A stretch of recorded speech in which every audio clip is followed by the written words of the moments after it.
Good afternoon, everybody. Welcome to the challenging third episode of Ladies Wot Pod. It's a big welcome from me, Liz Saunders, and from my lady in crime, Claire Jones. Hello, Claire Jones. Yes, here in Cambridgeshire. Yes, and we're obviously not in the same room. We are several tens of miles apart, but with one thought, indeed. I think. So first things first, welcome to everybody. Welcome to any new viewers, as well as the ones who've been loyal to us now for 3 weeks. You should get parole quite soon, I think. And a special welcome to Harry's friend Jax and any other of Silverstone Primary School who are listening to us. But it's glad you're enjoying it so far. So, and Toaster under nines beat Casuals, by the way, on Sunday. Just to tell you. Well, that's the biggest game of the weekend. Absolutely, far more important. So yes, they were all rather very happy with themselves. So, well, I don't suppose Casuals were, but Toaster under nines. Toaster. Yeah, so that's good. So on to the slightly less important games of the weekend. The Harlequins game. I was a bit nervous about Harlequins because I just thought, we could be on the sticky end of a bounce back after their humiliation by Saracens. That's make no bones about it. And I did fear, but as it was, I did actually foolishly relax towards the end. Then got very scared again in the last 3 minutes, as you do with saying, just can we just sometimes just bloody win? Just ramp up the lead, stay in the lead, not let them back in. Just for once, it'd be really, really nice. Really, really nice. But yeah. But it was a grand game, and I do think, having said all that, last year we would have lost that game. The all-important D, was pretty impressive. But I hope that today, if they've been training today, they've been learning where the offside line is. That would be quite useful. I could suggest that maybe Dowse invests in a taser. So every time they're cattle prod, that's not quite as violent as a taser, is it? Something like that. Oh dear. Don't tempt Lee Radford is all I can say. Well, if it works, it works. It's sometimes you have to be cruel to be kind, I think. But yeah, if we could just learn where the offside line is, the D would be pretty impressive. I think this time last season, Harlequins would have just run amok against us, and we did really well there on the D and the attack. Yeah. And lovely to have Ollie Slights back, especially as he wasn't even supposed to be there, was he? He was supposed to be. No, he was supposed to be in Bedford. Yeah, playing against the supposed to be playing at Bedford. Yeah. So that was really good. Mitch. Well, can we talk a little bit about Ollie? You can talk a bit about Ollie. Because so when we got that line out, and out comes Ace Sam Smiler, massive acey round the back. There was only one thing that was going to happen, and it was either Dingers or Slights coming in, and Dingers played the holding man and came fantastically, but he came straight at me, and I just thought, aim for the hat. You just did it beautifully, my friend. You did it beautifully. Scored in front of me. Lovely try. Loads of lovely photos of Ollie running towards me. But the look of relief and the smile to one of the S&C guys said it all, because they helped him. He knows they helped him. Yeah, it's been a long haul back, and I think the club have rightly managed him very carefully. So to get 2 meat pies on the way back, on your first game back, is utterly brilliant. Because that last try where he scored in the corner was just joyous. And again, the pace of Hendy, they just couldn't do anything with it. Hendy, who has accepted the nickname that TNT Sports gave him. I don't know if you noticed that. Yeah, which horse, apparently. So he's now he's now on Twitter, got lots of pictures of horses whenever he. Okay. It's something to do with his feet being on being the wrong way round and being asked by the They said it was like a galloping out of control horse. There was a previous Saints player known as Horse. Oh. Young James Cannon was known as Horse. Oh, yes. Yes. Allegedly for the way he ran. Yeah, he had a strange running style too. Yes. Not quite as strange as George. No. Anyway, so I was really chuffed for Ollie that he had a really good game. He came through it really well, and he's hoping that he has a really, because we're going to need him. I mean, we needed him anyway, but with James Ram, that looked nasty. Looking like he had a serious piece of engineering on his knee when he was sat, looking somewhat forlorn on the bench. Thank God, Ollie is back, because it takes some of the pressure off moving people around. So you wanted to talk about Mitch? Well, only briefly, really, because mainly he had a really good game, and then please just win, just not in the dying minutes, just retain the bloody ball and don't try and overpass or do anything silly on your own line. Just look after the pill and win, and stop giving us a heart attack, please. Yes. Well, he threw the intercept pass in the first half, which had us all going, what?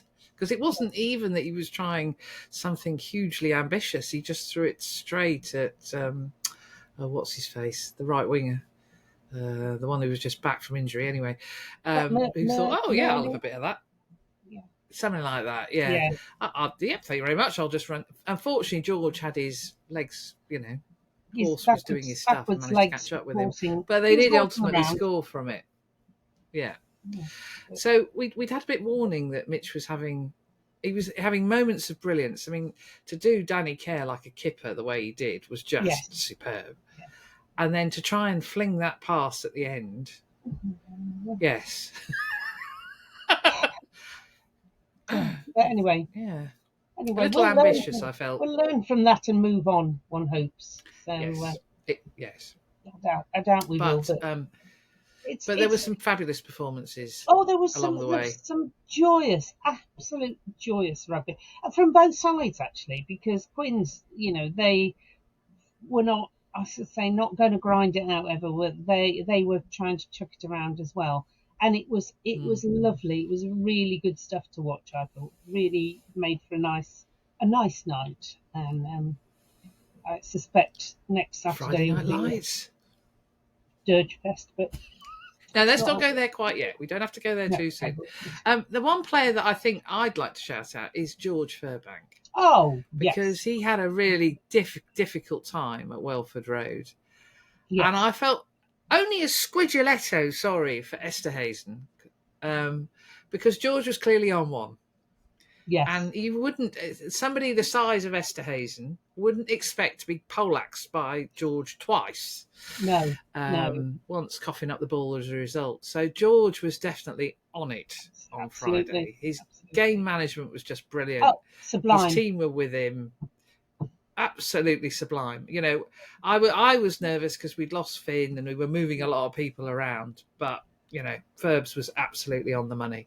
And looked a lot more assured there than he's looked at fullback the past couple of times he played. I felt he would just look like, funny that, isn't it? Yeah. But, and he was clearly enjoying himself. And the game management, he out Marcus Smith again. So it was brilliant. Yes. Really played well. Played with a cool head. Lovely distribution, and just everybody. I know, because the nice thing about, we talked about the try scorers and Ferbs, and all the points came from academy graduates. Amazing, utterly amazing. And when poor old James Ram had to go off and Tom Litchfield came on, all the backs were academy graduates. So and well done to Litchi. I mean, he's had to be incredibly patient, incredibly patient. And he took his chance. I mean, I was willing him over the line. As he was hurtling towards me, but they just managed to drag him down. But he caused enough mayhem that we ultimately went on to score. So I was really, really chuffed. Because he has been very patient. His debut was an absolute nightmare, wasn't it? It was against Tigers, wasn't it? Boydie chucked him on in the... Yeah, a really tough debut. Yeah, it was awful really for tough. him. Absolutely awful. So I think to come back from that has just been super. It was lovely to see him looking comfortable out there, and all of them. They are absolutely very assured. Just a joy to watch. Well, mainly most of the time, the occasional, And then you have heart failure, and then we have to shout out to Mr. Laws, who. Mr. Esthazen was not having a good day at the office, was he? Not Trying to pick a fight with Courtney is one of the more pointless things that Esthazen will do. Absolutely. Why would you do it? And also, I thought Courtney handled Sarah Cox very well, and Sarah handled Courtney very well, because Courtney was like, I'm explaining why, that Muppet is getting a mouthful. Why I'm miffed. So, no, I was yes, I was with him all the way. Go Air Courts, go for it. Yes. Love to know what had happened, because it's so unusual to see Courtney go after somebody like that. So something that he normally he can't be, his calmness personified. Yeah. So something had really got to him, but and he's playing some of his best rugby. Well, do you think it's because now he's decided, he knows he's playing for Saints now? That's all. It's no further points to prove. And when you're playing with that bunch of mates at the back who are just having a ball, it's going to, and you no longer have any pressure. It's sort of, you're going to play better, aren't you? You're just going to go, well, what the hell? Let's try it. He's just going to go, whatever. I'm going to go for it. What's the worst that can happen? He was very honest. He was very honest about last season, that he felt he owed. Yes, he didn't have the greatest of seasons, and he said himself he owed something back to the club, which of course, really and truly, he doesn't. But anyway, he's clearly having fun, and in some ways, I couldn't believe it when poor Lewis went off with his ankle, because we had the dream back row. Yeah, I mean that sequence of Tom Pearson in the second half, just 9 pins everywhere. That's 6, 7, 8. I can't. Come on, Lewis, get your ankle sorted. We need you back as soon as possible, because that back row will be devastating. Watching Tom Pearson just blast people aside brought to mind Samu Manoa moments, really, because he's sort of just get out of my way. The choice is yours. We can do this the easy way, the hard way, but I'm still coming through. Yeah, super fun. Yeah, and he didn't do it once; he did it several times. So, and Mr. Esthazen suffered on that one as well on a couple of occasions. So, he really wasn't having a good day at the office. I'm not that sorry, really, because he's been a thorn in our side in the past, that Esthazen, and I just think we just took him out of the game. But I still think I'd love to have seen the look on his face when he feinted that headbutt, obviously to try and intimidate Courtney. For goodness sake, has he not seen this man in action before? And Courtney didn't even blink. And in fact, later on, smiled at him. And you saw that on the screen. And I just thought, no.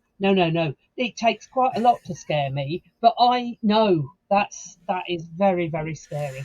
Very scary. Courtney was his very scariest best. Yes. The only other time... Great result. Do you remember that game, cup final game, played down at the Stoop against Bourgoin, was it? Where very young, obviously, when he dislocated their scrum half, who went off to Castor in the end. He dislocated his shoulder, and the Bourgoin coach lost it in the press conference. I was just standing there listening because I was packing the gear up. And he was absolutely going for it. And the carte rouge comment kept happening. It was hilarious because, of course, the game had long gone. And then one of the Bourgoin forwards replacements came on and punched Courtney with a sort of punch that should have felled an ox. And Courtney just went, oh. and then looked at him. So this Frenchman looked very perplexed and slightly scared and started then just shouting at him in French, which was completely pointless for Courtney because Courtney had not an idea what he was saying. And I don't understand, mate. What's your problem? Yes. Oh, what was the name it's of going the to annoy me. I scrum can't half? remember that scrum half's name. What was his Oh, name? is that right? There was an M in there. Oh, that's going to annoy me now. Well, if anyone's got the idea, please put it in the comments below because Liz and I had brain fade. Yes. So a good 5 points. Good 5 points. But the D needs to get slightly better, I think. Yeah, exactly. Shame we gave them a couple of points away. Yeah, but it is. Yeah, because that could be costly at the end of the season. Yeah. So the second game this weekend. Cambridge. Bedford versus Cambridge. First time played apparently for 50 years. Oh. Cambridge hoping. Yes and no. So Cambridge went into the lead, much to the irritation of the Goldington Road crowd, who were not expecting that at all. It was good to see so many Cambridge supporters there in their very distinctive blood and sand coloured bobble hats. And it was a good crowd and a good match. And when Cambridge went into the lead, scored by one Geordie Irvine. Where have we heard that name before? Yes. Okay. Released by, they had to get permission from Bedford for Geordie to play for Cambridge, and they duly did get permission, and he actually put in a good performance, but he couldn't carry 14 players on his own. No. They played some nice rugby, they just didn't take their chances, and Bedford got off to the same slow start that they did the previous time I saw them play. I think it was the previous week, actually. This season's becoming a blur already. So it was another slow start. They didn't go 12 points down, they went 7 points down, and then they came roaring back. And yes, it was when they put pace on the ball, that's when Cambridge suffered. And a shout out to Sean French.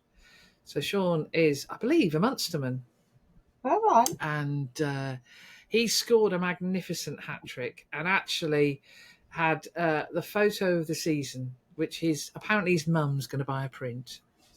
She's so pleased with it. Big smile as he hurtled it down the hill in the second half. But no, he scored a really fine hat-trick. And actually they played really, really well. And the player who were probably most surprised to have as long a game as he did was our dear friend, Henry Pollock. So he came on much earlier in the game. He came on, the mighty Henry Pollock. He came on very early in the game because Jack Arthur suffered an injury. So he wouldn't have been expected to come on as early as he did. He played really well. He got into the swing of the game. And you can tell that the Goldington Road faithful are already falling in love with him. Good. And Dr. Jones, Dr. T, remarked that Henry's running style and Henry's drive reminds him of one Taymana Harrison. Oh, right. Okay. Yes. All arms and legs and action, and he always makes meters. He carries the ball well. He presents the ball well. And then I was reminded of one C. Laws, because if you remember when Saints played Montpellier the first time we came back up, so I think it was in the Challenge Cup, and Courtney was in one of his I'm annoyed moments because he'd messed up a line-out moments before. And the poor Montpellier scrum half. That was Julian suffered Thomas. The consequences. Yeah. Yes. And basically, Courtney just flattened him. Yeah. Well, Henry did exactly the same to the Cambridge scrum half, who I felt very sorry for as Henry hit him, and he went down like a sack of spuds. Yeah. To be fair, they managed to recover the ball, so Cambridge did play well. But Henry, that was a great tackle. And there was much oohing and eyeing from the faithful. And he's 18. I think I had him captain of the under-20s. I think he was captain of the under-18s. I think I aged him last week. Right. But it is remarkable. So, he plays beyond his years already. And if he gets more game time I mean, he's got to go if he plays this weekend. He's got to go to Caldy, where the grass is like yay long. Oh, yeah. Yeah, it's an old style championship pitch, so he'll learn a load from. He'll learn. From that There's a huge learning curve there. Yes. Yeah. Yeah. So there'll be some gnarly one. The Dickinson family will be saying hello to him. Yes. If you, Sam of course still plays up there. Yeah. So they're at Caldy as Saints are at that place, but we'll talk about in a minute. So well done to the Bedford. Oh, Archie came on and just had a ball. I mean, Alex Day had a really, really good game. His game management is just excellent. And so the game was won really by the time Archie came on. But Archie came on and absolutely scored. Didn't score himself, but set up some beautiful tries. Jake Garside was playing on the left wing and ended up with the biggest bandage you've ever seen around his head because his ear. Ooh, it's horrible. He was in the pasta queue on Friday night, was Jake. Not that I'm one to tell tales out of school, but there were 4 of the academy lads in the pasta queue. I snuck in front. They didn't notice me because there were the tall ones, and I just snuck in the queue in front of them because they didn't. Oh, you snipped in. Oh, very good. But Jake would have noticed you. Jake below the eye line. Well, he would have done, but he was behind them, so he couldn't see me either. So. Nice. No, they're really lovely lads. Smart move. So yeah. Well, it worries me when people like that are in the pasty queue that there may be no pasties left if I don't get. I only wanted one for me. Well, there you go. You got to get your pasty in. So congratulations to Bedford. 5 points in the bag. Really, really good score. I think Mike Rea would have been very happy with his charges. He was even telling jokes in the huddle, so he must have been pleased. All in all, and I had a great time with the cameras. So busy weekend. Good.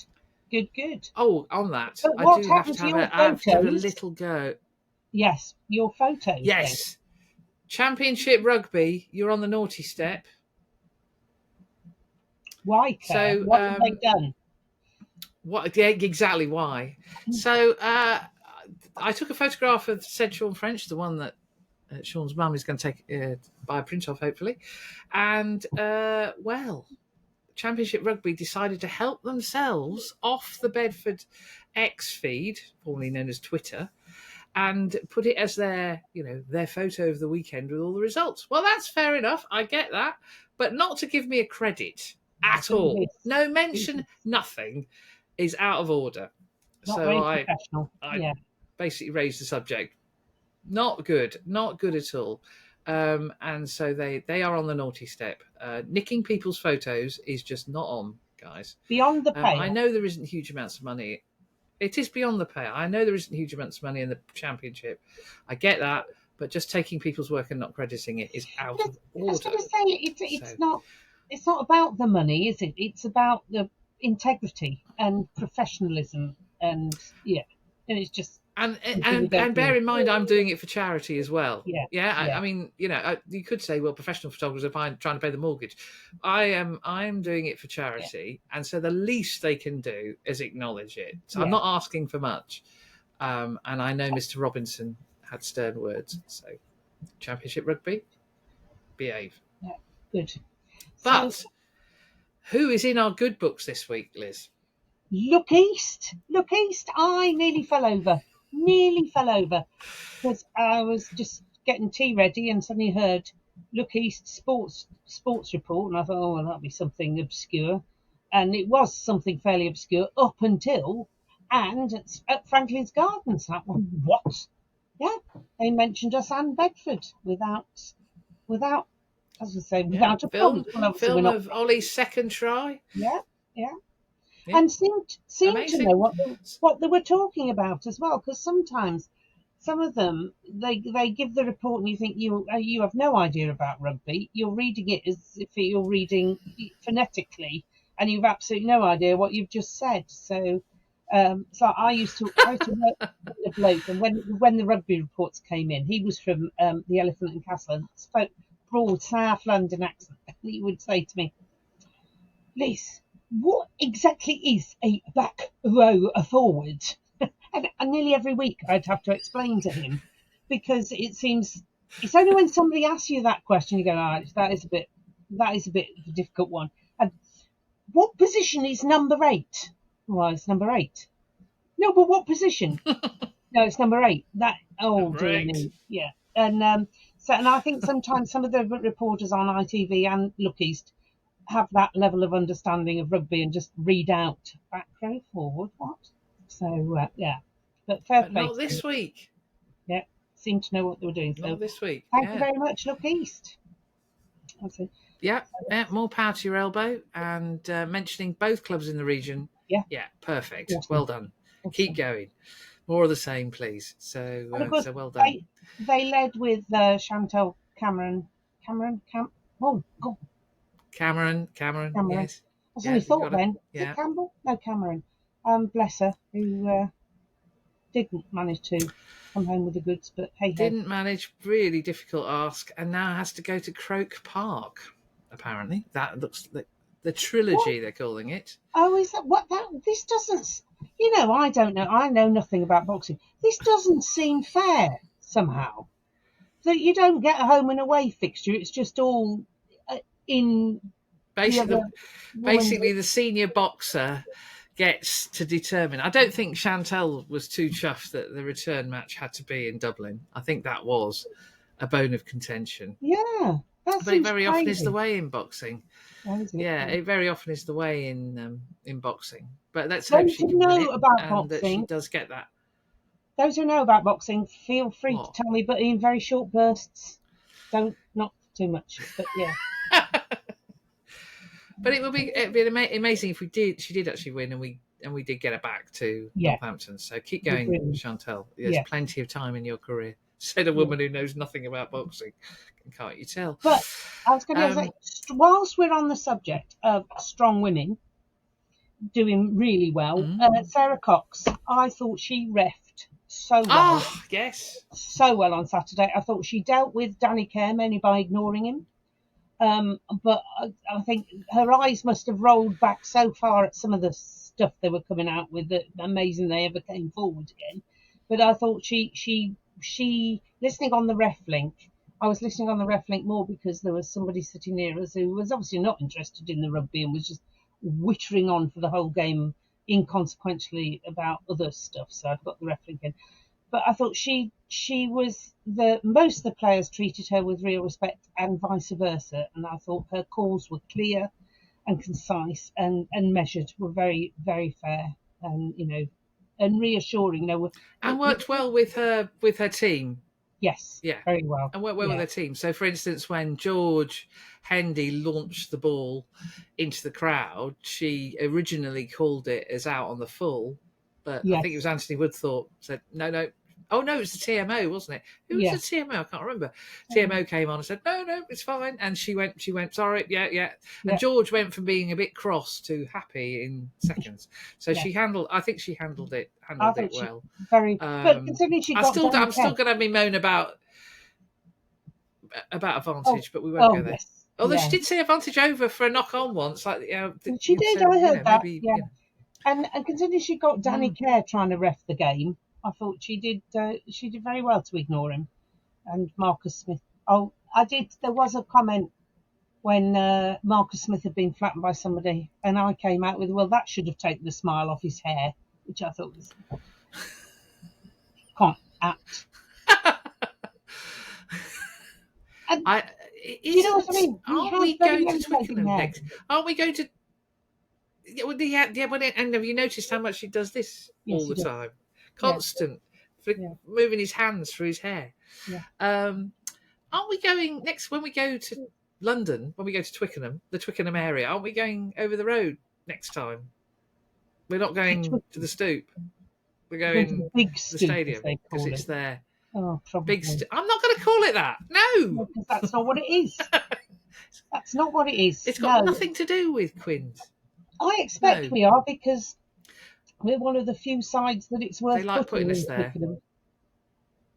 Otherwise, I don't mind going there when it's not dark and wet and cold, as it was the last time. Because I still think I still think it ought to be reserved for special occasion matches, and not just when Quins decide. Well, it's a bit like Leinster and the Aviva. I mean, they play more at the Aviva than they do at the RDS.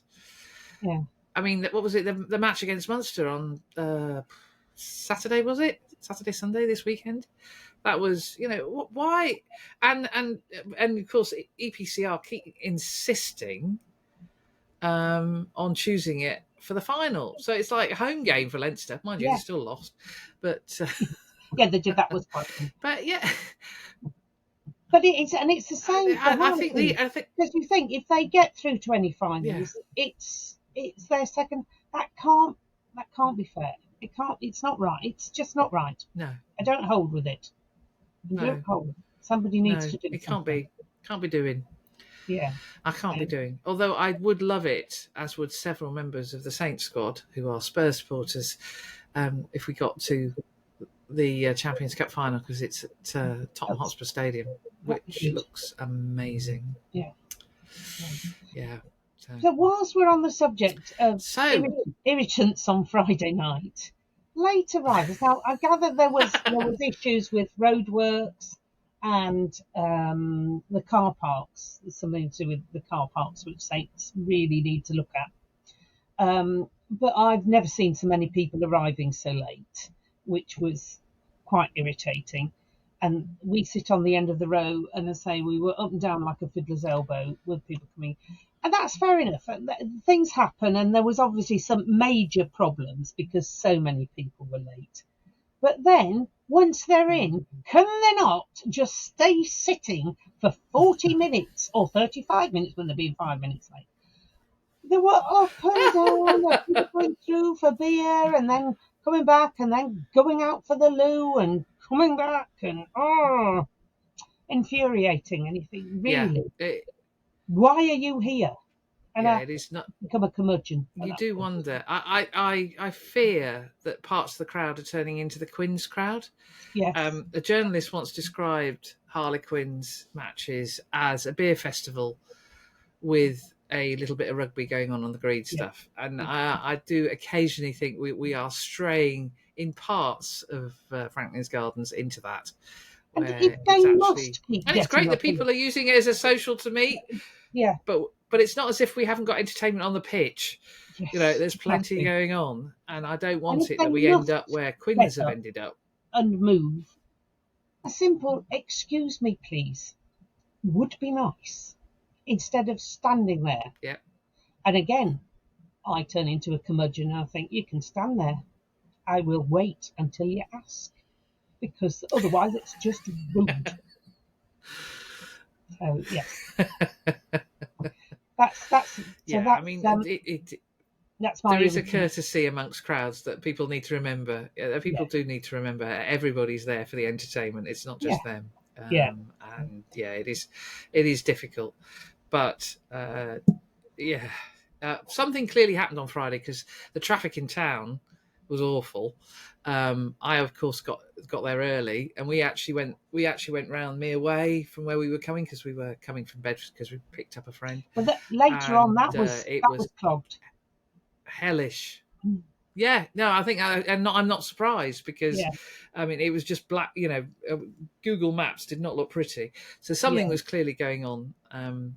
And it did affect. So I don't think it was just the car parks. I think Friday night traffic was just horrific. I think there was a problem with the Claret car park got full or something, and yet car park D looks half empty most of the time. So I think that maybe needs to be revisited. So well, they used to divide car park D into two halves. There's the half on the left where you could park and pay, and then there was the half on the right that was for season ticket, voucher holders. Yeah, car park. People who've got car parking passes, people who've got, everybody in the club parks there. They don't park in the VIP car park. They, all the staff park in that half. So, so clearly, they got. I mean, it was their biggest crowd of the season. Yes. Our biggest crowd of the season, over 14,000. So, well done to everybody in the commercial team. And well done to everybody for turning up, because it's grand that we can see the gardens rocking again, and it did have a really good atmosphere. It was very good. Yes, it very good. Now I'm gonna spring something on you here, because we didn't talk about this before, but what are you so over the years we've had a number of how can I put it, people getting out of their pram over singing. It used to be only C block could start singing. Do you remember that those days? Yes. Oh, for goodness sake. Seriously, I don't care. And then it had to be certain songs. And now we're having a bit of a debate about I don't know what, I'm going to call #Shoe Army song. I know it's got a name. I don't know what it is.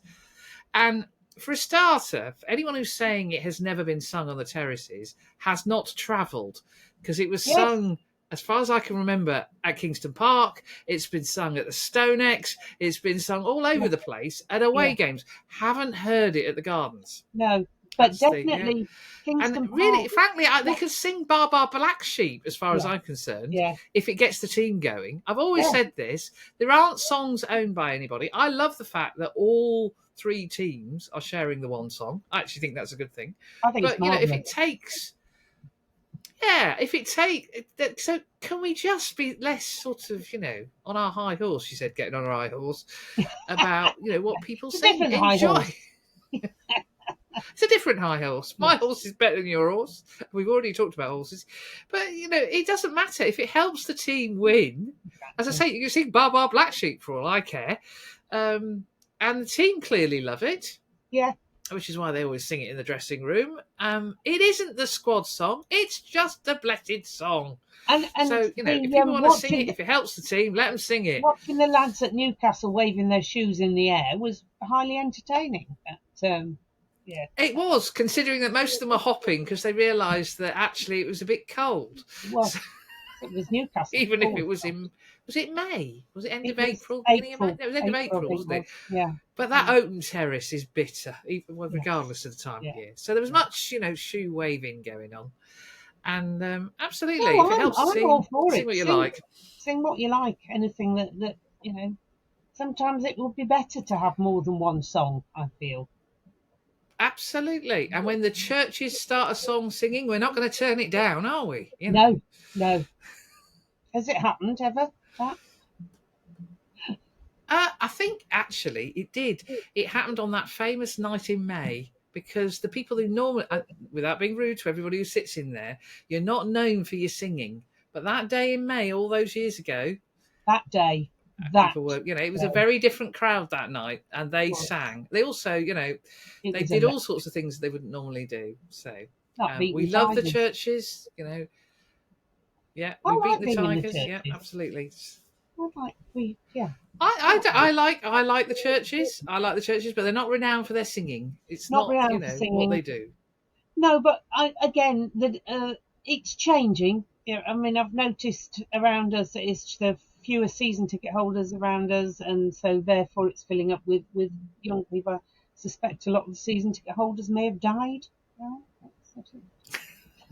Certainly, I do remember when Tim and I first, in the early years, so this would have been in the 1980s, and we sat in that old wooden stand. Oh, yes. The one that had the panel. It had panels of glass missing, so the wind used to literally whistle through it. And all the seats were hard. Well, they weren't. They were just sort of planks of wood. Anyway, we were sat there, and Dr. Jones, as you probably know, Liz, because you have stood next to him on the terraces, is not beyond having a good shout, is he? And so we were new to that stand. We'd actually stood by the lake for years, but we decided we were going to sit down. And so we were sat there, and of course Saints did something, and Tim absolutely roared at his loudest bark, come on you Saints, whatever it was. And this lady in front of us, in her pearls, stood up and looks at Tim and said, "Please don't do that. We don't do that in here." So, to which he looked a bit sheepish. But I was sat next to an old chap who'd clearly been in the wooden stand for a very long time, and he leant across me and said, "Excuse me, love." I said, You keep going, lad. Ignore her. So, the times were changing even then. It's the same chap, actually, who predicted that Ben Cohen would be an international. And Ben was 17 at the time. Wow. He and I used to have very, I don't know who he was, but he said, mark my words, that lad will play for England and he'll do well. Well, how true was that? Yeah. So, but yes, so I think the churches is changing, but it's had a few years to change. And the more noise we can make, the better. As you know yourself, I am not averse to shouting my encouragement and advice to the referees. I was talking to advice to the referee, yeah. I was talking to, actually, it was Phil Guttridge's wife who said when they first sat, they used to sit across the seat, across the steps from us, and she'd hear this roar of "Come on, you Saints!" She'd look around, wondering where it had come from. And this happens quite often. People go, "Well, there's only that little old lady there. How on earth? That can't be her." It is. It is always me. Yeah. If you hear aloud, sometimes my husband says sometimes, "That doesn't sound very encouraging." I said, "It's not meant to be bloody encouraging. It's meant to be threatening. They need to sharpen up." There are times when, as a photographer, I'm glad that I don't get, encouragement, because you have no idea what I'm taking. Thank God. No, if you could see, sometimes you might be having a few words. I was going to say, the referees, I think, appreciate it. I mean, some of them. Mr. Wigglesworth, he did say it was appreciated. The advice was much appreciated when my husband tried to stitch me up once. So that was quite entertaining, because it rebounded horribly on Paulie. Excellent. So excellent. Yes. Excellent. So who else did we meet on Friday night? We met the lovely Manny's mum, didn't we? We did meet the lovely Manny's mum, Manny Iogan, who's on his way back from injury. He was smiling and looking really happy. He was in the huddle at the end of the game, so I had a quick chat with him, and he's working hard to get back. We need him. Because the more fit props you can have.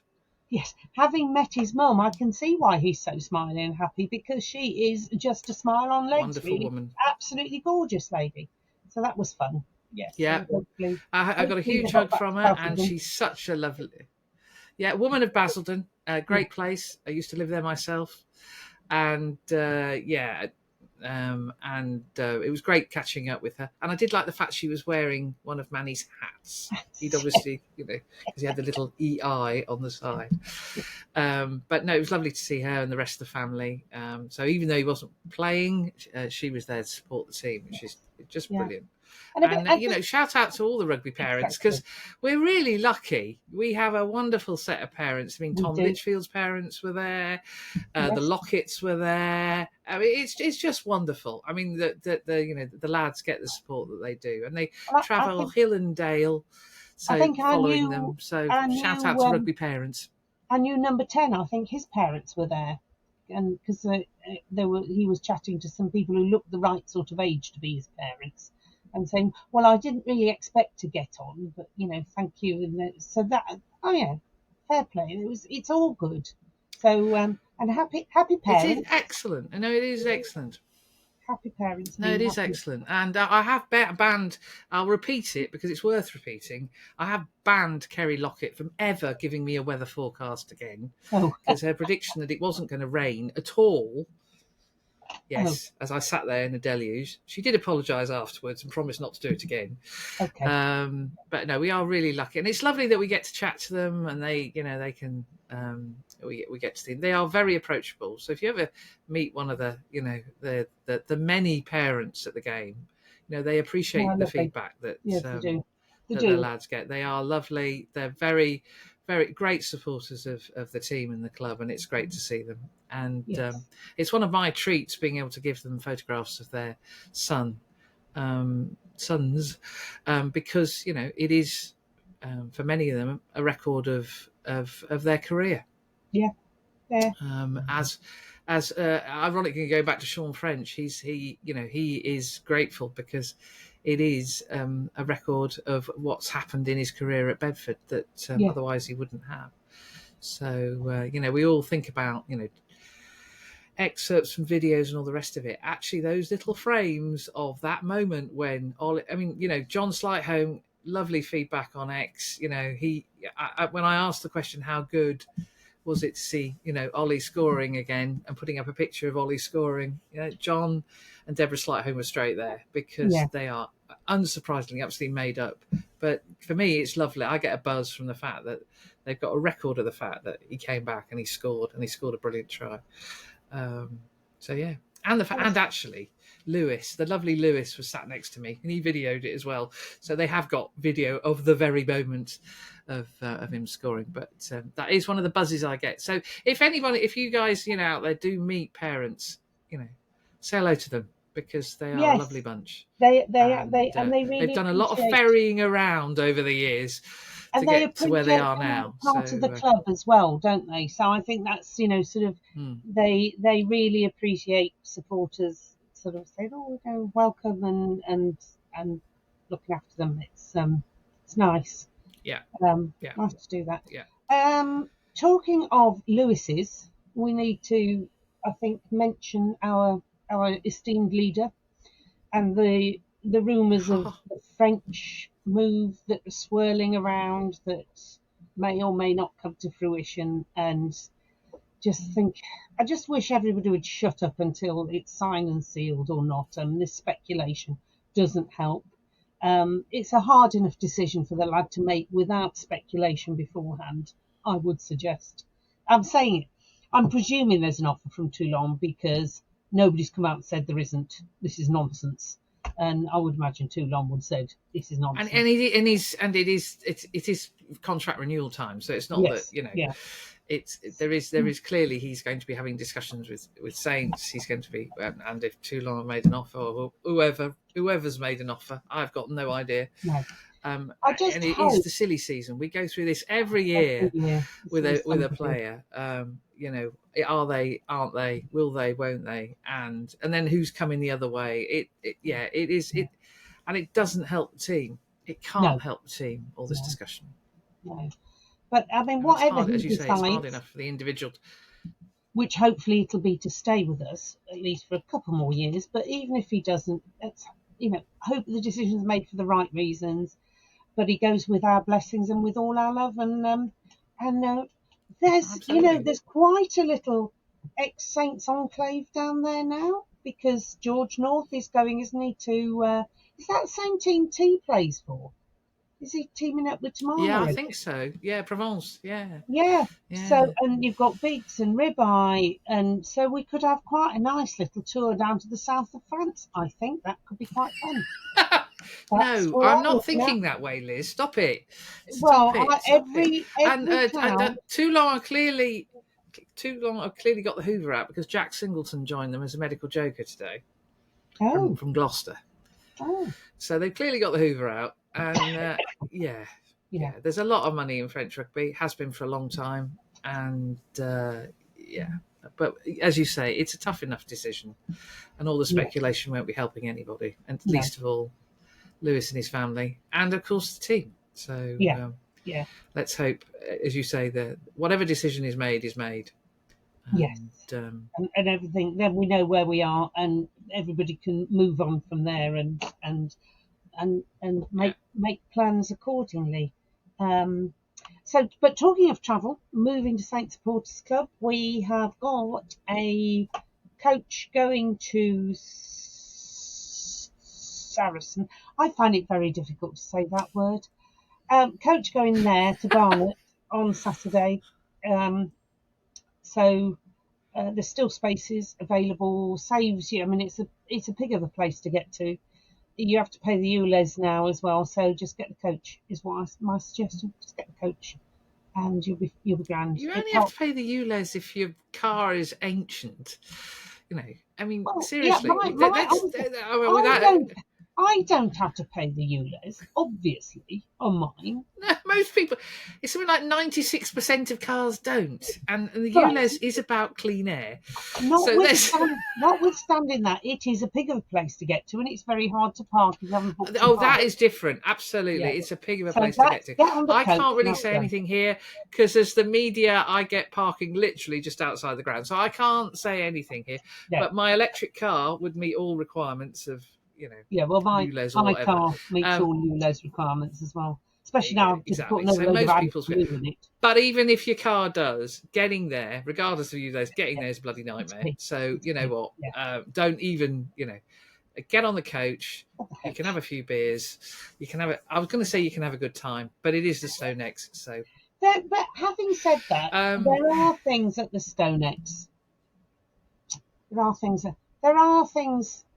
They've got those pioneers, those volunteers who really try and make. The staff are amazing. Yeah, I have to say, the staff at Saracens, the pioneers, are absolutely amazing. Really helpful.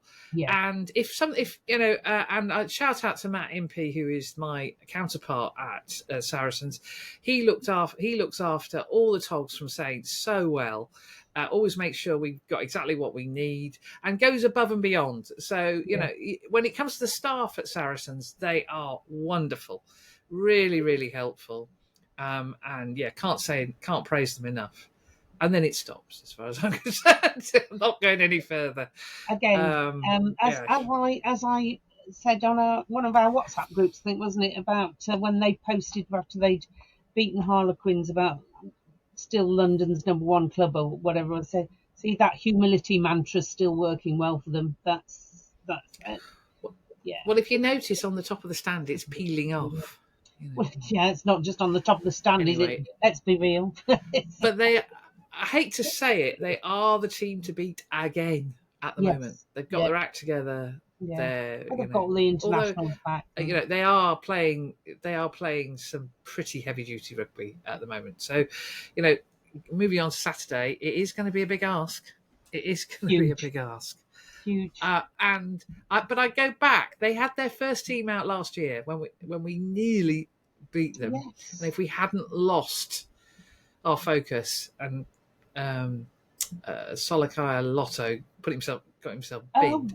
Yes. If we If we hadn't, it would have been a very different game. And losing Ben Earl is a big loss to that team. Huge loss. Yeah. Although please God, let Lewis be okay. But it didn't look good on Friday.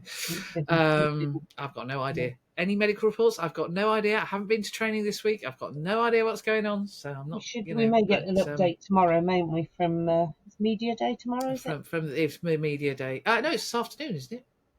Anyway, Tuesdays these days. We'll find out at some point. Yeah. Yeah, we'll get an update of some sort. It's a big ask. But we have done it before, and it's still somewhere where we like to go and play. We've won there, I think, more than any other team apart from them. So who knows? We've got a reasonable record there, and it would be good. It would be good if that reasonable record continued. On our day, who knows? Yeah, I'm sure Fraser Ding will forego scoring a hat trick if we win, because that's what happened last time. He scored a hat trick and he still lost. Yes. So So that's Saturday.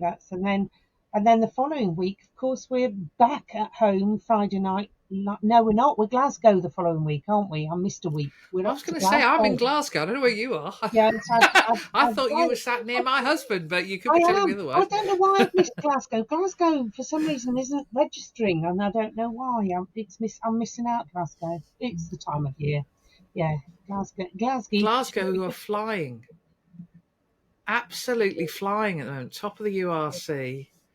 I don't know. I haven't seen any of their games, but from what I'm reading, they are playing exceptionally well.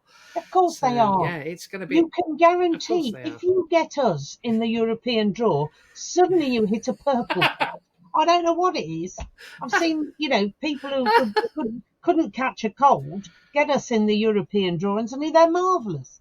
So, it doesn't surprise me. Yeah. It'll be fun. Yeah. be a good laugh. So it will be. It'll be a good trip. Yes.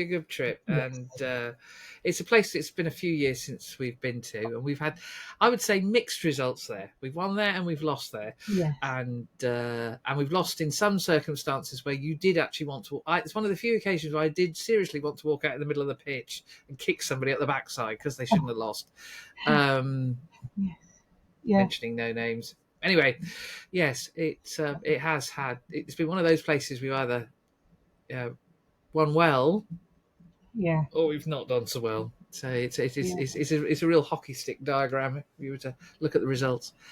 Be interesting. But I think we should end on a high note, shouldn't we? Though we should absolutely end on a high note. And what are we really good at? Well, if there were a league table of media teams, Saints would be number one. And everyone might go, well, what's the importance of that? Relationships in this sport, in any sport, are critical. And Jack Miller and his team are running a really good ship, because from those relationships, there's all sorts of commercial discussions. This is how the commercial team, make a difference.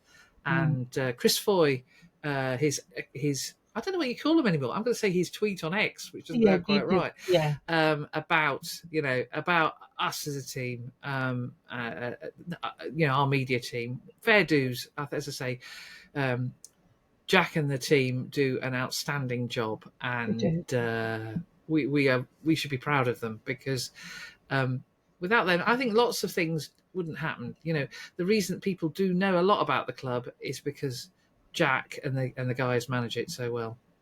Yes. Yeah, he's doing a really good job as Jack, isn't he? Considering he's only 12. Sorry, Jack. I'll let you say that. Sorry, Jack. I think I have said it to him. But it's not just the big stuff. Yeah. But it's not just the big stuff. It's also things like, giving students at the university. I saw one of the academics at the university was saying, we really appreciate that our students, our journalism students, have access, and us, they are coached by the team, and give them an opportunity to try stuff out. I mean, a number of times at training, the students have been there filming and talking to the players, and they learn loads from it. So, Liz Tyler's there hosting them, explaining what they need to do, explaining what's going on, what the opportunity of training does for them. And that's all great, because, these students need to learn their craft, and Saints, those relationships, Saints, I'm sure, will benefit from them in the future. So it's not just the, making sure we get sponsors, making sure that the press are nice to us. It's actually, it's supporting the community and supporting, future talent. So well done, and Jack Miller and his team. They have given us, the Supporters Club, a lot of support and advice as well. So, thank them very much. I think they're just a lovely bunch of they are a great bunch, and I'm very lucky to work with them. I mean, Jack has is really helpful with my work. Obviously, I'm providing him with photographs, but he, the lengths that the guys go to help me with, publicising the stuff I'm doing to raise money for the wheelchair rugby. They went above and beyond for my 500th game. Absolutely. And it does make a difference. Absolutely, it made a difference. I sold lots of photos that week, and it really, really did make a difference. For those of you who want to buy the photos, redhatphoto.co.uk, and if you want the special package, it's for my 500th game. It's still available with added Finn Smith. But yeah, well, you see, when originally I put it up, there were 5 photos, and then from the game, which my 500th game, I picked a photo, and it was one of Finn Smith's. So there are 6 photos in the pack, and there's some absolute classics in there that you can. And you're sponsoring the wheelchair rugby, who I am going to see on Sunday. Excellent. The Midland Development League. Everybody, please come along. It's at Arena Sports in Kettering, please do come along. Yeah, it's I think tip-off is that's what they call it in the trade, is at 10 to 11. But do come down. You'll get to meet the team. You'll get to see a wonderful sport, and they'd love to see you there. And come down and have and say hello. I'll be there all day taking photographs of the guys. They've got Norfolk Knights, they've got Leicester Tigers, they've got Coventry Stampede, and then obviously the Saints. So you should see some cracking wheelchair rugby. Sounds good to me. And you've only got to go to Kettering. If I'm not doing toaster under 9s or under 6s, if I'm not on mini duty, I might try and get there. Oh, do you'll absolutely love it. Everybody who comes goes, why didn't I come before? Yeah. So yeah. Because obviously I'm not going to Barnet because I'm doing Christmas lights instead. No, we've run this joke one more. I'm not going to say it again. No. Because you'll tell me off. On that note, if anybody thinks they've got anything they'd like to ask us and hear us wittering about, then stick comments in the comments in comments, questions in comments. Do subscribe. Please subscribe. I'm going to do all the podcasty things now. Do subscribe because it does help us. Do watch us 57 times because that helps us as well. That really helps us. And give us a thumbs up. Tell your friends. Give us a thumbs up. Tell your friends. Tell your friends. Anybody, and come and say hello. It's been lovely having you. Come and say hello when you see us around the place. Well, it won't be me this weekend, but I'll be in Glasgow when I remember it's on. Whoa! And apparently the red jacket was very helpful. So red jacket and red jacket and red hat went down very well. So the red jacket will be back out this weekend. Fantastic.